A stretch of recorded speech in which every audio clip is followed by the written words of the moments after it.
It was the kind of night where the stars felt closer than usual to close. In fact, the desert outside Colony Theta 7 shimmered with the heat of the dying day, and Corporal Jalen Rourke had just finished his shift repairing the atmospheric filters, tired, dusty, and annoyed by the coarse Martian wind. He trudged back to his prefab dome with one thing on his mind: sleep. The airlock hissed open, and Jalen stepped inside his small, utilitarian home on bed, one desk, one broken coffee machine. He stripped off his exosuit, tossed it in the corner, and reached for a hydration pod from the wall dispenser just as he brought it to his lips. His comms unit pinged, a soft, high-pitched trill, not military, not colony command, a private frequency. He frowned. Help, please. I have no shelter. Coordinates attached. Jalen stared at the message. It had no sender ID. The coordinates placed it a few kilometers east of the colony, near the Blackstone Ridge of barren, rock-filled expanse that even drones avoided. He hesitated. A prank, a trap, or someone genuinely in danger. He geared up. Again, grabbing his plasma flare, a medkit, and a sidearm just in case. It took him 20 minutes on his rover to reach the location. As the vehicle's headlights swept across the rocks, he saw her, slumped against a ridge, illuminated by twin moons, was a humanoid figure, lithe, tall, and wrapped in some kind of reflective bio-cloth. But the moment he stepped closer, he realized she wasn't human. Her skin shimmered like liquid copper, her eyes large and faintly bioluminescent. No helmet, no translator device, and yet, when she looked at him, he heard her voice not in his ears, but directly in his mind. Please, don't leave me here. I was abandoned. Jalen froze. The air around her felt charged, not hostile, but strange, alien. Her breathing was shallow, and she was clearly in distress. Do you have a tent or shelter unit? He asked, unsure if she'd even understand. She shook her head slowly. Then, she did something unexpected. She reached out and touched his wrist, her hand warm and trembling. I won't survive the cold phase alone. Jalen made the decision before he could second-guess himself. Come with me. The alien girl nodded once, silently, and together, under the foreign moons of Mars, they returned to his dome. That night, he unknowingly invited an enigma into his home, one that would change the way he understood the universe and himself, and it was only the beginning. The airlock sealed with a hiss behind them. Jalen exhaled a breath he hadn't realized he was holding. The alien girl stood in the middle of his cramped dome, scanning everything with wide, calculating eyes. Despite her delicate features, there was something distinctly non-human in the way she moved, fluid, measured, like every gesture was pre-coded with purpose. She looked at his tools, his data pads, his food rations, all with a calm that bordered on eerie. Jalen cleared his throat. You, need something to drink. She didn't answer verbally, but her gaze drifted to the hydration pod he held. Earlier, he offered it, and she took it with both hands, bowing slightly before sipping. Her lips left a faint, metallic shimmer on the surface. The silence hung between them like thick fog. Jalen, unsure of alien etiquette, decided to take the diplomatic approach. He pointed to himself. Jalen. Her eyes flickered with interest. Then, as if the motion of speech was new, she slowly pressed her hand to her chest. Aesha. The name echoed not in his ears, but again in his mind, resonating deeper than simple sound. He nodded. Okay, Aesha. What species are you? Where are you from? She sat slowly on the edge of his bunk, the reflective bio-cloth shifting like liquid metal over her frame. Her voice, still telepathic, responded with somber clarity. I am Rilari. We do not belong to this system. We observe, not engage. I was left behind when our orbiting ship was attacked by the hive. The rest of my unit scattered. Some died. Jalen blinked. The hive. He had heard of them in briefing reports, an aggressive insectoid race that had devastated smaller outposts near Saturn. If she was being honest, then she had survived a direct encounter. That alone was no small feat. He crouched beside the bed, lowering his voice instinctively, as if afraid the walls might listen. You said they abandoned you. A flicker of something passed through her. Shame, perhaps. I was a liability. I suffered bio-shell breach. They chose to preserve the many over the one. Jesus, he muttered. That's cold. It is survival. Jalen stood and walked to the tiny food shelf. He fumbled around and eventually handed her a nutrient pack. She sniffed it and gave a small nod of thanks. Then she said something that sent a chill down his spine. You didn't ask what I can do to repay you. I'm not asking for anything. Then you are unlike most humans I have studied. There was no accusation in her voice, just observation, like a scientist noting a deviation from expected results. She stood again, brushing her hand across the airlock panel, curious but respectful. You can stay here tonight, he said. I'll take the chair. I do not require sleep as you do, but I would appreciate proximity. It reduces dissonance. He didn't understand what she meant, but he nodded. That night, Yelen lay back in his worn chair, covered by an emergency blanket, trying to process the impossible. An alien woman, tentless and alone, now sheltered in his dome. And just a few meters away, she sat cross-legged on the bed, eyes closed, glowing softly with alien energy. He couldn't sleep, not because he was afraid, but because his world had tilted. Somewhere in the quiet, Aesha's eyes fluttered open, and she spoke again softly, like a whisper in his thoughts. You are kind. I do not understand it, but I feel safer near you. Yelen stared up at the ceiling. He wasn't sure what this was, but he was beginning to understand one thing. This night wasn't going to be simple. Morning on Mars didn't arrive like it did on Earth. There were no birds, no dew, no sunrise warm slipping through curtains. Just a slow bleed of pale orange light across the rust-colored sky, filtered by thick, engineered glass. Jalen woke up in his chair, neck stiff, back screaming. He blinked groggily and looked toward the bed empty. Panic surged in his chest.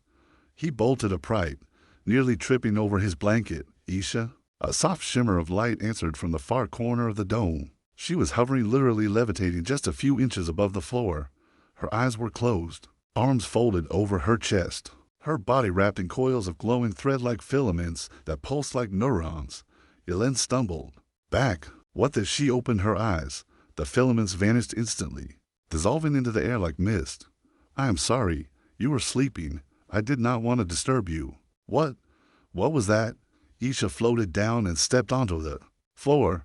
She seemed unsure how much to reveal, but then, almost apologetically, replied, I must calibrate my internal harmonics every dawn.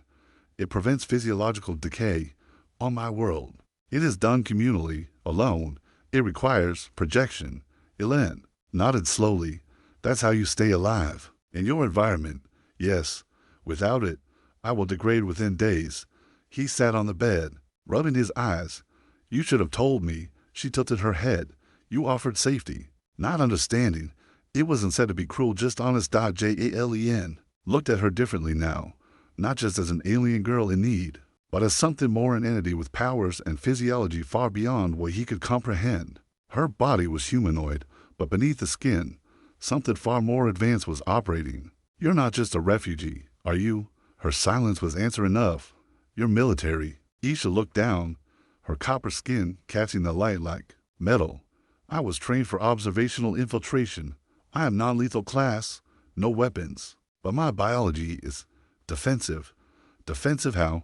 I can alter chemical states of matter, project harmonic dissonance, shift frequency. Yelen stared. You're telling me you can manipulate energy with your body?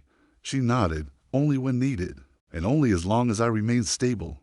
He stood. So why are you here, really? Why contact me? Aesha stepped closer, her gaze locked onto his. Because I scanned all potential hosts in the region. You had no weapons cache, no criminal record. But, more importantly, she reached out and touched his chest, right above his heart. Your mind was the quietest. Yelen swallowed. That truth hit harder than any alien tech or revelation. She hadn't chosen him because he was brave or important.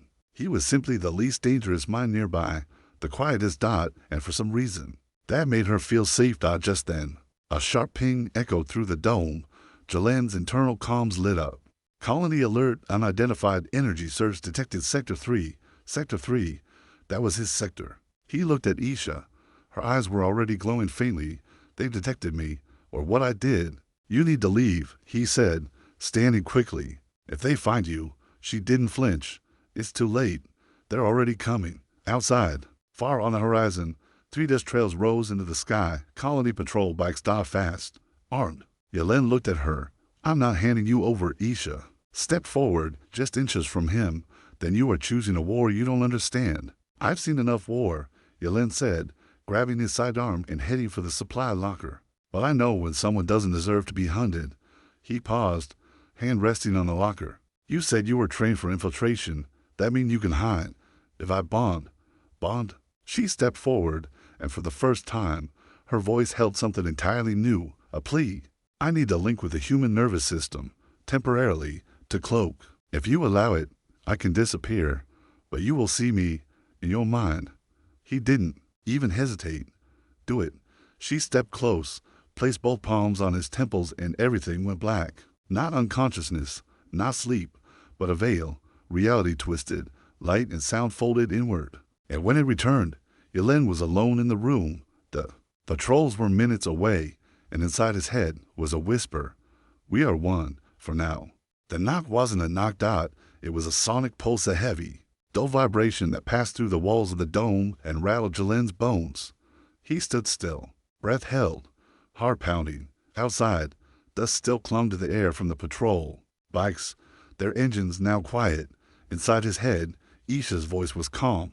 3 soldiers, 1 drone, weapons charged, scanning protocols engaged. Yelen took a slow breath. Can they see you? No. You are the host now. I am cloaked. Behind your signal. He moved to the center of the dome and opened the comms panel. A flickering, hollow feed bloomed in front of him, revealing the helmeted face of Captain Voss. Lead officer of colony security, Rourke. The man grunted. We detected an unregistered energy surge from your habitat. Yeah, Yelen replied, voice steady. Had a malfunction in my atmospheric filter. Burned out one of the coils. Might have tripped something. Voss didn't blink. You filed a maintenance report yesterday. No scheduled repairs. Yelen shrugged. Didn't wait for clearance. Wasn't about to freeze while waiting on bureaucracy. The captain's eyes narrowed. Mind if we take a look inside? Yelen hesitated. Just a second. Too short to be proof of guilt, too long to seem casual. Then he nodded. Sure. Come. On in. The airlock cycled with a hiss, and 3 armored security officers stepped inside. Their visors mirrored the room, reflections dancing across their HUDs. A 4th presence hovered just behind them, a surveillance drone, its optical sensors blinking. As it skinned every surface, every molecule in the air. Jalen stood tall, arms crossed. Atmospheric coils over there, he said, pointing casually to the wall. The soldiers fanned out. One walked to the filter panel, another scanned the sleeping pod. The 3rd Voss walked slowly round Yelen, eyes lingering on the bunk. Look slept in, he said. I'm not a monk, Yelen replied. I lie down sometimes. The drone floated past them, whirring. Then it stopped midair, focused on a faint shimmer in the corner. Jalen's heart dropped. Aesha. Her voice whispered only to him, maintaining cloak, but the drone sees temperature distortion. Voss sighed too. He raised a hand. Ping that section, he ordered. The drone fired a soft pulse. The shimmer intensified just slightly. Voss stepped closer. Yelen knew he had seconds to act. He reached for the broken coffee machine. What's this? Voss asked. Piece of junk, Yelen said. Been meaning to. He hurled it. The drone swerved to avoid the impact just as Yelen lunged forward and slammed the override button on his wall. Emergency lockdown. The dome's power surged. Lights flickered. The drone let out a high-pitched squeal as it powered down and dropped to the floor like a dead bird. Voss spun around, reaching for his weapon. Jalen drew first. He didn't aim to kill, just fired a blinding arc flash that knocked the weapon from Voss's hand and sent him stumbling. The other soldiers turned. Too slow. A blast of shimmering force exploded from Jalen's body, not from his weapon. From within, a pulse of harmonic energy that knocked all 3 men to the ground. He blinked. His hands were shaking. He hadn't fired anything. Inside his mind, Aesha spoke. You were in danger. I defended you. What the hell was that? Resonance. Discharge. Your biology amplified it. I did not expect that. The soldiers groaned, alive but dazed. The drone sparked uselessly on the floor. Jalen moved fast. He stripped their comms, zip-tied their wrists with synth cord, and dragged them to the far side of the dome. They'll wake up in minutes, he said. We need to go. Where? He looked out the window. The Martian desert stretched endlessly into the haze. Then he looked at his rover. I know a cave system south of Blackstone Ridge, abandoned survey site. We can hide there. A pause. Then, you are risking everything for me, not just for you, he said, climbing into the driver's seat and flipping switches. For the idea that we don't have to be afraid of each other, the dome was compromised. His ID would be flagged. There would be no going back. As the rover hummed to life and turned toward the open plains, Yelen heard her voice again, soft and filled with something new. I believe in you. The rover cut across the Martian dunes like a blade through rusted silk. Yelen kept one hand on the wheel, the other close to the emergency brake as red dust spiraled behind them in wide arcs. Beside him in the passenger seat sat no one but, in his mind, he felt her, a presence behind his eyes, like a heartbeat that didn't belong to him. You're quiet, he murmured aloud. I am adjusting to your sensory matrix, Aesha replied. You process stress strangely, he laughed despite the weight pressing on his chest.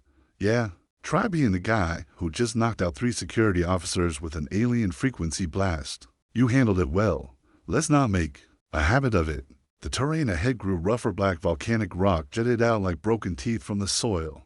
Up ahead, half buried in the sand, lay the remains of a long-forgotten survey outpost. 2 domes collapsed in on themselves. A third, partially intact, leaned to one side like a crippled lung. He stopped the rover near a rocky alcove that gave natural cover from aerial scans. Welcome to our 5-star hideout, he said dryly, hopping out. Inside, the outpost was dark, but structurally stable.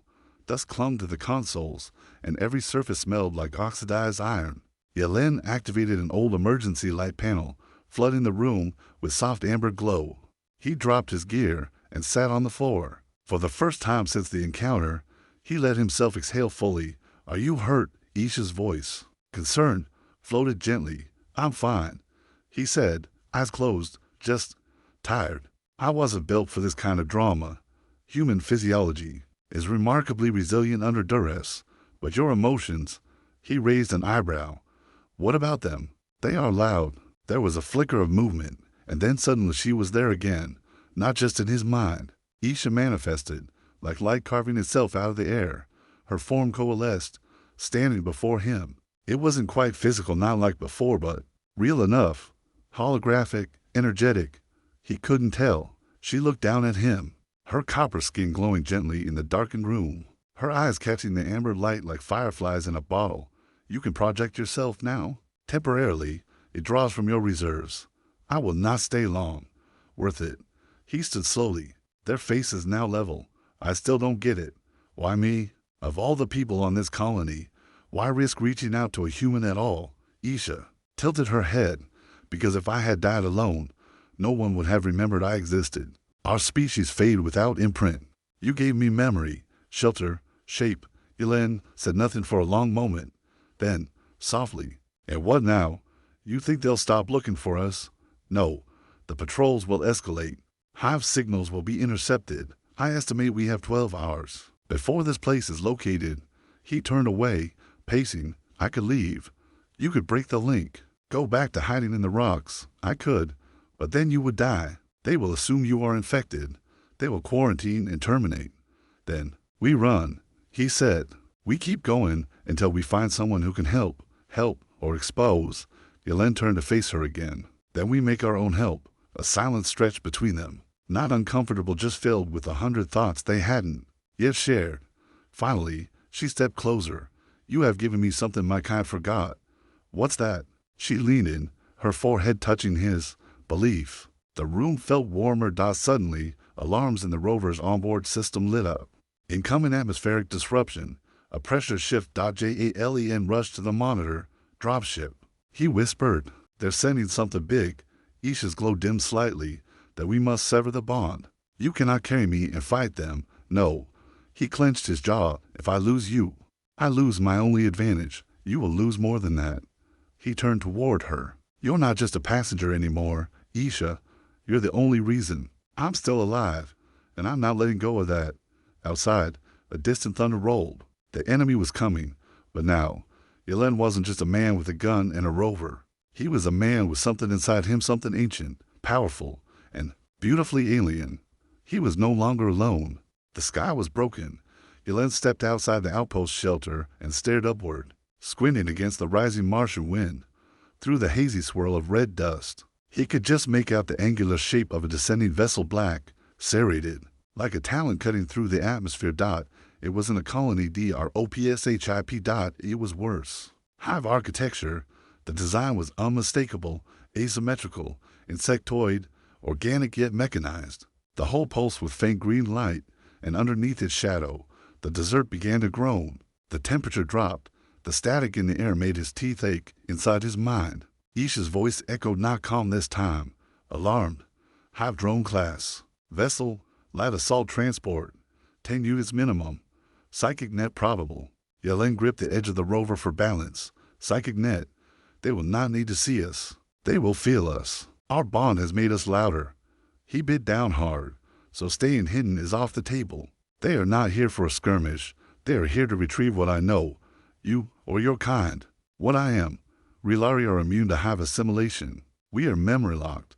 The hive cannot consume us, only extract us through force. I am an anomaly. A target. The outpost shuddered as the hive ship landed a kilometer away, scattering rock and sand in a boiling storm of propulsion. Jalen ran back inside, activated the remaining defense protocols. From the old system console, anything still functional. A holographic schematic buzzed to life. One turret, offline. One proximity sensor, barely alive. An imp spike, buried in the cave's supply crate, blinking weakly, enough for a distraction. He muttered. He turned to Aesha's projected form, her face tense with restraint. Can you fight? He asked. I can defend. You're going to need to do more than that.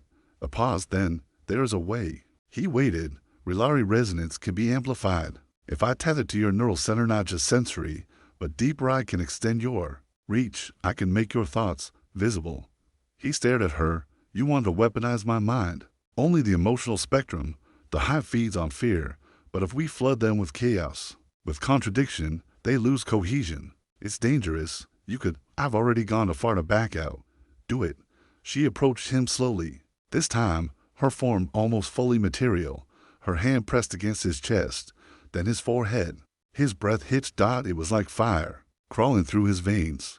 He felt everything, her memories, her pain, her escape, the cold vacuum of space, the betrayal of her crew, and the desperate terror of dying alone. All of it flooded him in one infinite second, and then it reversed. He felt her inside him, calm, focused, electric. We are merged. Outside, the hive door unfolded with a hiss, revealing its horrors. They came out like shadows, six-legged, hunched, twitching with fluid motion, black carapaces, spiked arms, and eyeless faces that pulsed with hive light. They didn't walk, so much as glide, drawn forward by scent and signal. The first one saw the rover and screamed. A high-pitched psychic shriek slammed into Jalen's skull, but this time, he didn't flinch. He pushed back. He didn't know how. He didn't need to. His body erupted with light, not blinding, but raw. A storm of emotion turned into color, red for anger, blue for loyalty, green for fear he no longer acknowledged. The air rippled with waves of memory. The hive staggered. They had expected prey. Instead, they found resistance. The first drone lunged only to be met by a sonic distortion so powerful it cracked the nearby stone. Jalen's shout was more than sound, it was a vibration of will. Another came from the left, faster. Smarter. Aesha responded through him. Jalen's palm lit up, sending a wave of anti-phase resonance that shattered the drone's neural net. It collapsed, twitching violently before falling still. They fought not with fists or bullets, but with frequency. 10 minutes of pure hell followed. Hive bodies writhed, shrieked, collapsed under waves of contradictory signals. Jalen's memories, weaponized, feelings sharpened into spears. The outpost nearly imploded from the stress. Systems sparked, alarms screamed. And finally silence. Jalen dropped to his knees, chest heaving. His body trembled with overuse. His head throbbed like a cracked drum. Aesha flickered into view, hovering. Close, her image dim but steady. You survived. He chuckled, blood trickling from his nose. Barely. They will send more, stronger. I figured. She hovered nearer, brushing his forehead. Your mind. It is extraordinary, even when afraid. You choose. That is what confuses them. That is what they cannot replicate. He leaned back against the broken cave wall, staring at the twin moons outside. Aesha. He whispered. Yes, we need a ship. The hive corpses smoldered in silence. Martian, wind curled around their twisted forms. The scent of scorched resin and bioelectric fluids thick in the air. Yelen sat slumped against the cave wall, his fingers twitching as sparks of lingering resonance bled off his skin. Inside him, Aesha was quiet but not gone. They had survived, but survival wasn't victory. "We need a ship," he had said. Now came the impossible part, getting one. Yelen stood shakily, bones aching like old iron. He dragged what salvage he could from the outpost power cells, an intact relay drone, one working pulse battery from a broken mining cutter. It wasn't enough. Inside his mind, Aesha stirred. "You're hurt." "I'll live," he muttered, attaching the relay drone's processor core to a scanner pad. "Can you interface with this?" A pause. Then, "Yes, if you stabilize the harmonic feedback." He adjusted the pad, fingers moving on instinct. Now, somewhere between engineering and intuition, Aesha's influence flowed through him, guiding hands he no longer thought of as purely his own. The screen flickered to life. A holographic map of the region unfolded, detailing elevation, electromagnetic, interference zones, and most importantly recent starship trajectories. Yelen squinted at the display. One symbol pulsed 3 clicks east. A derelict. He tapped it. "That's not Hive." "Colonial." "No." "Not human either." "Rilari." His heart jumped. "Yours?" "Scouting vessel, memory class. Launched before our orbit was compromised." "Can we reach it?" "If we leave now, before Hive reinforcement waves enter sector grid." He didn't hesitate. They packed the rover in minutes, loading what they could, before they left. Yelen took a long look at the battlefield. The Hive hadn't expected resistance, but now they would. As they sped toward the derelict, the Martian terrain shifted, less canyon, more jagged ridges. The earth scarred by ancient seismic quakes, the sky remained its pale, rust-hued self. But a storm was rising. Yelen could feel it in his teeth. An hour later, they found it. The memory lay embedded in the rocks, half submerged like a whale that had fallen from the sky, sleek and curved, with no visible seams. It looked less like a ship and more like a thought made real. Faint bioluminescent veins still pulsed across its silver hull. Yelen climbed the outer ridge and approached the main hatch. It didn't open. "It needs Rilari biometrics," Aesha said softly. He looked around. "You're not exactly in body form right now." "No, but you are my host." "That is enough." He placed his hand on the surface. A low hum vibrated through his chest. Then the metal beneath his palm rippled like water and parted. Inside was something impossible. The ship wasn't built, it was grown.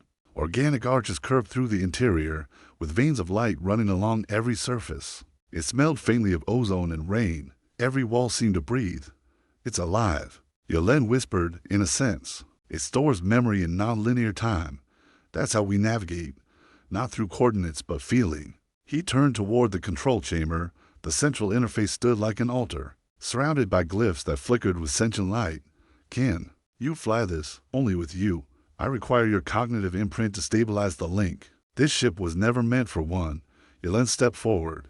"Tell me what to do." She guided him. His fingers moved across the controls, each one more like a musical note than a button. The ship responded not just to touch, but to intent. Lights surged.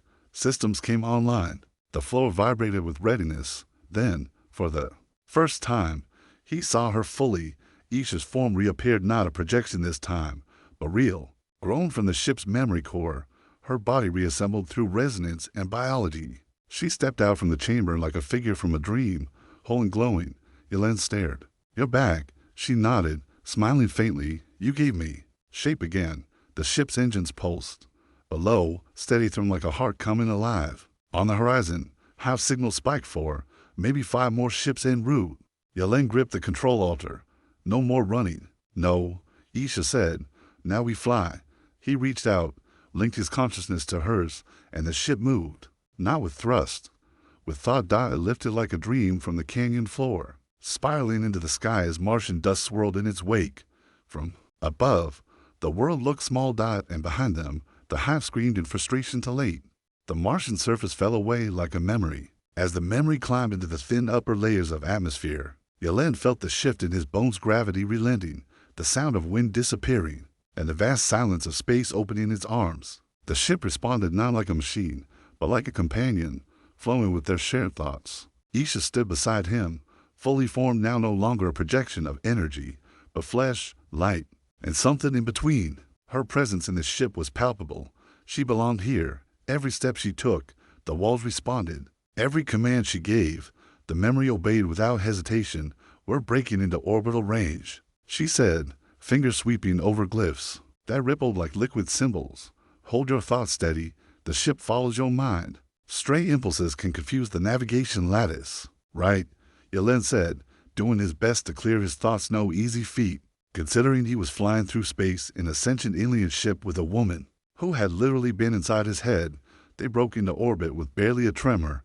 The vast curve of Mars unrolled below them, painted in copper and crimson under the harsh light of the twin moons. Above, stars pierced the void with cold indifference. But not all of them were stars. 3 hive cruisers floated on the edge of the orbital horizon. They're scanning, Aesha said. For me, for us, they've upgraded their psychic lattice. We must cloak immediately. Yelen sat at the core console and shut his eyes. He focused on her voice, on their shared bond, on the silence between heartbeats. And slowly, like fog drifting over moonlight, the memory faded from the hive's detection lattice. Its heat signatures, psychic pulse, electromagnetic trails all vanished. They became a ghost in orbit. It worked, Aesha whispered. But Yelen didn't open his eyes. Something had changed. He was seeing something, not with sight, but with memory, floating. Around them were echoes, phantoms of past Relari vessels, not physically present, but imprinted onto the ship's cognitive field. Wisps of light shaped like ships, each trailing emotional resonance like smoke. What is this? Aesha's expression grew somber. These are our dead. The memory class is built from resonant stone fragments of Relari ancestors. When the ships fly, they remember. When they die, they linger. Yelen stared in awe as a massive vessel drifted past, silent and untouchable. Its hull flickered in and out of existence. A ripple of sorrow and dignity. The emotion hit him like music, grief, triumph, longing. They feel like songs. They are. Each vessel carries the emotion of its crew at the moment of death. This orbit is where most of them fell. They were in a graveyard, orbit of ghosts. Suddenly, one of the larger phantoms pulsed with sharp light tread, and Jalen winced. That one's different. It remembers betrayal. The emotional signal stabbed into him. Treachery, fear, guilt, and then coordinates. Jalen blinked. It's giving us something. Aesha touched his arm. A signal echo. It wants us to see where it fell. Why? He nodded, already entering the location into the interface. In the distance, the hive cruisers began to stir. We need to move. As the memory tilted its course toward the coordinates, the ghosts faded behind them. Yelen kept looking back, those silent shapes drifting like specters, watching. What happens to them? He asked. When there's no one left to remember. Aesha's voice was quiet. Then they fade. That is why we are called Relari. It means those who remember the fading. He understood now. More than survival, more than resistance. This was about memory, about being remembered. And right now, they were the last of beings in the galaxy carrying the memory of an entire species. They couldn't afford to fail, not just for themselves, but for the ghosts. The coordinates pulsed like a scar in space. Yelen stared at the display as the memory curved toward the marked region, an orbital fracture zone far above Mars, where something ancient and violent had torn the void apart. The map blurred and distorted as they approached, a ripple in space-time left behind by a battle no human had recorded. No database archived. Inside the control chamber, Aesha's expression darkened. This is where the Relari fell. The screen cleared, revealing the debris field. Not random wreckage, this was organized carnage. Splintered ship husks floated in symmetrical patterns. High biomines still twitched like sea anemones among shattered hulls, and in the center of it all drifted a monolith, not Relari, not hive, but something else. It was obsidian black, cube-shaped, and radiating low-frequency pulses. The moment Yelen saw it, something pierced his mind. A vision, not imagined, not metaphorical, real. He stood inside a great hull of light and liquid metal. Alien voices whispered from the walls. A mirror stood before him, not reflecting his body, but his memories. Childhood, loss, loneliness, purpose. Aesha stood beside him, but changed older, hardened, radiant. He gasped and fell forward against the console. The vision shattered. What the hell was that? Aesha's voice trembled. A fragment of the core memory. It's speaking to me. She nodded. It was created by the first convergence of Relari and humankind. or the possibility of it. This monolith is a predictive artifact. It reflects what could be. Yelen paced, sweat breaking on his brow. It's showing me a version of the future, a possible one, but the hive wants it. If they take the core, they rewrite all future memory, not just for us but for any species we contact. This is not just about survival anymore. His heart pounded. Then we destroy it. Aesha hesitated. It cannot be destroyed by force, only by acceptance. He blinked. What does that mean? She reached for him, and the air thickened with energy. You must enter it, alone. Face your future, and choose. The memory docked silently beside the monolith. A hatch opened, revealing a beam of solid light stretching to the artifact dot. Jalen stood at the threshold, suddenly gripped by fear he didn't understand. Not fear of pain or death, but fear of knowing. Inside, the future waited. He stepped into the beam. The world fell away. He found himself in a forest Earth-like, but not quite Earth. The trees breathed. The air shimmered. Before him stood himself, older, wiser, with Aesha at his side. They were leading others, human and alien, together, working, thriving. But then the sky broke. Hive ships rained fire across the horizon. Yelen turned to see himself die over and over again in countless variations. Betrayed, hunted, forgotten. And then a child, human eyes, Rilari skin, standing on a hill, staring back at him. Hope. A choice echoed through him. If you leave now, none of this happens. If you stay, you will suffer, but you will remember. He opened his eyes. He was back in the chamber, on the ship. Aesha was kneeling beside him, eyes wide with worry. You were silent for 10 minutes. I saw everything, and he turned toward the monolith. I choose to remember. The artifact pulsed once, then cracked, splitting down the center as a cascade of light poured out. Like a nova collapsing inward, a signal exploded across the stars. Hive networks trembled, and then the monolith was gone, not destroyed, fulfilled. The pulse spread like wildfire, unseen, unstoppable, unmistakably alive. Every hive node within the system stuttered. Ships recoiled mid-flight, their hive minds short-circuiting. Across multiple sectors, drones convulsed as if gripped by an emotion they'd never known, confusion. The signal from the monolith amplified through Jalen's mind had not just broadcast data. It had broadcast meaning, not coordinates, not commands, but a story, a memory of what could be inside the memory ship. Yelen staggered as systems surged with new resonance. Aesha stood near him, her eyes glowing gold, not just with light, but with wonder. You did it, she whispered. You activated the legacy pulse. He collapsed into the command seat, breath shallow. Tell me what that means. Please use small words. She laughed, a soft, musical sound. You gave them something the hive has no defense for, a future not defined by fear. You infected their lattice with choice. That's good. It is unprecedented. Alarms buzzed. Outside the viewport, the nearest hive cruiser shuddered, violently, lost in a loop of internal failure. Others broke formation, scattering into non-patterned paths. One even turned retreated. Jalen sat up. Are they running? Aesha touched the side of the console. Her fingers lingered. Not all. Some are unraveling. Some are breaking free. He stared. Free. They were born into obedience. But now some have seen freedom. You showed them it was possible. The memory ship's interface pulsed, requesting input. Yelen looked at Aesha. Where do we go now? Wherever we choose, for the first time in his life. Yelen felt weightless, not from zero gravity, but from the release of something deeper. For years, he'd been a mechanic, a drifter, a man, forgotten by his own world. Now, he had become a myth, and not just to humans, across deep space. Rogue hive units began flickering in and out of network range, confused, isolated, thinking. The pulse had opened a crack in the hive's singular mind, a seed of doubt, a mirror. From orbit, the twin moons of Mars shone like open eyes, and far, far beyond, listening colonies and forgotten satellites caught whispers of the pulse. Scholars wrote it off as solar noise. Pilots said it was ghost code.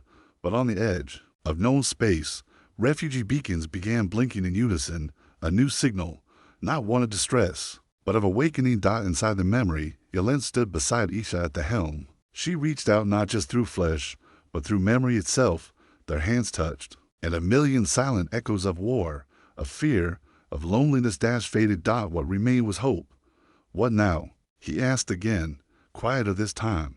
She looked out at the stars. Now we find others like you, people, souls, humans, aliens, anyone with a quiet mind and a loud heart. He smiled, and with a hum, the ship turned from Mars, engines glowing like a promise, and jumped into the dark, leaving behind a war not yet won, but no longer inevitable. Somewhere in the void, a new chapter had begun, written not with weapons, but with memory. And it all started on a cold Martian night, with a girl who had no tent, and a man who had no reason to say yes until he did.